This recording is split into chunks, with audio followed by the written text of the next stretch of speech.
नमस्ते, मैं हूं सुरेश कुमार एकलवे और आप देख रहे हैं हिंदुस्तान न्यूज एंड टिप्स। 9 मार्च को भारत की तरफ से गलती से चली मिसाइल पर पाकिस्तान में बवाल मचना शुरू हो गया है। यह सब ऐसे वक्त हो रहा है जब जाहिलों का सियासी पारा बेहद गर्म है और इमरान सरकार के खिलाफ संसद में अविश्वास प्रस्ताव पर वोटिंग होने वाली है। पर यह बवाल सिर्फ सियासी स्तर तक ही सीमित नहीं है, बल्कि पाकिस्तानी सेना में भी हड़कंप मचा हुआ है। पाक आर्मी ने मिसाइल का वक्त रहते पता न लगाने के आरोप में एक एयरफोर्स कमांडर, 2 एयर मार्शल समेत 1 दर्जन से अधिक अधिकारियों को बर्खास्त कर दिया है।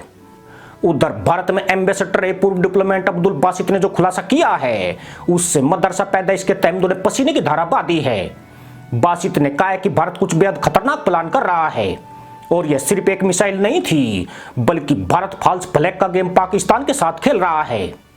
बासित के मुताबिक भारत के इरादे बेहद खतरनाक हैं। उन्होंने कहा कि 22 फरवरी 1994 को भारत की संसद में एक प्रस्ताव पारित किया गया था। इसमें कहा गया था कि उन्हें पीओके वापस लेना है। भारत ने खाली मिसाइल दागकर पाकिस्तानी फौज की तैयारियों का जायजा लिया है। अब भारत भी उसी रास्ते पर चलना चाहता है जो यूक्रेन में रूस ने किया है। भारत द्वारा छोड़ी गई मिसाइल के बाद पाकिस्तानी सेना में भी खलबली मची है। सबसे ज्यादा सवाल यही उठ रहा है कि पाकिस्तान की एयरफोर्स भारत की दागी गई मिसाइल पर 2 दिन बाद क्यों एक्शन में आई है। मिसाइल फायर होते ही उसे डिटेक्ट क्यों नहीं किया जा सका। खास बात यह है कि बेहद छोटी और अनआर्मर्ड मिसाइल थी। अगर यह आर्मर्ड और बड़ी मिसाइल होती तो मदरसा पैदाइश गीले तहमद कहां सुखाती। सेना ने अपनी फजीयत से बचने के लिए एयरफोर्स के वाइस चीफ, 2 एयर मार्शल और 1 दर्जन सैन्य अधिकारियों को बर्खास्त करके इसे जबरिया रिटायरमेंट का नाम दिया है। पर गौर करने वाली बात यह भी है कि 26 फरवरी 2019 को जब भारतीय सेना ने बालाकोट में सर्जिकल स्ट्राइक की थी, तब पाकिस्तानी सेना ने कहा था कि मदरसा पैदाइश आराम से सो जाए, इस वक्त पाक फौज जाग रही है। मगर तब भी भारत ने पाकिस्तान में सर्जिकल स्ट्राइक कर दी थी, जिसकी सूचना भारतीय सेना ने पाकिस्तान को अगले दिन दी थी। भारत की मिसाइल देश में गिरने की जानकारी भी पाक फौज को स्थानीय लोगों द्वारा दी गई, जिसके बाद सेना ने खुद को हीरो दिखाने की कोशिश की। ऐसे में अब सेना के साथ ही सरकार पर भी सवाल उठ रहे हैं।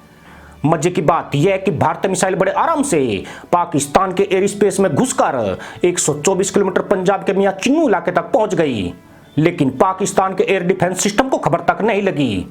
यानी पाकिस्तान के पास ऐसी कोई तकनीक नहीं है जो भारतीय मिसाइलों को ट्रैक कर सके। पाकिस्तान हवा में तीर छोड़ रहा है और दावा कर रहा है कि भारतीय मिसाइल हरियाणा के सिरसा से फायर की गई थी, जबकि हकीकत यह है कि भारतीय सेना के एक सीक्रेट सैन्य ठिकाने से दागी गई थी।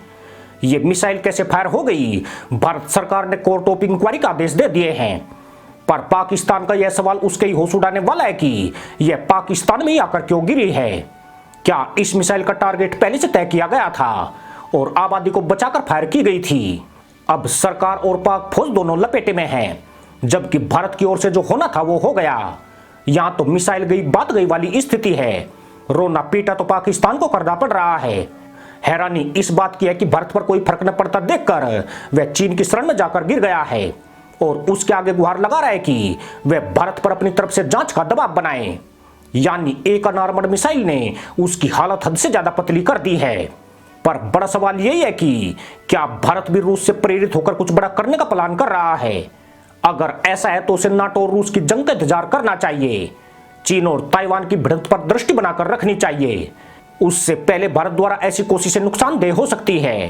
पर बीच बीच में 1-2 मिसाइलें इन जाहिलों की तरफ जरूर दागते रहना चाहिए, क्योंकि जब तक इनकी फटेगी नहीं, बकलोली करने की आदत इनकी छूटेगी नहीं।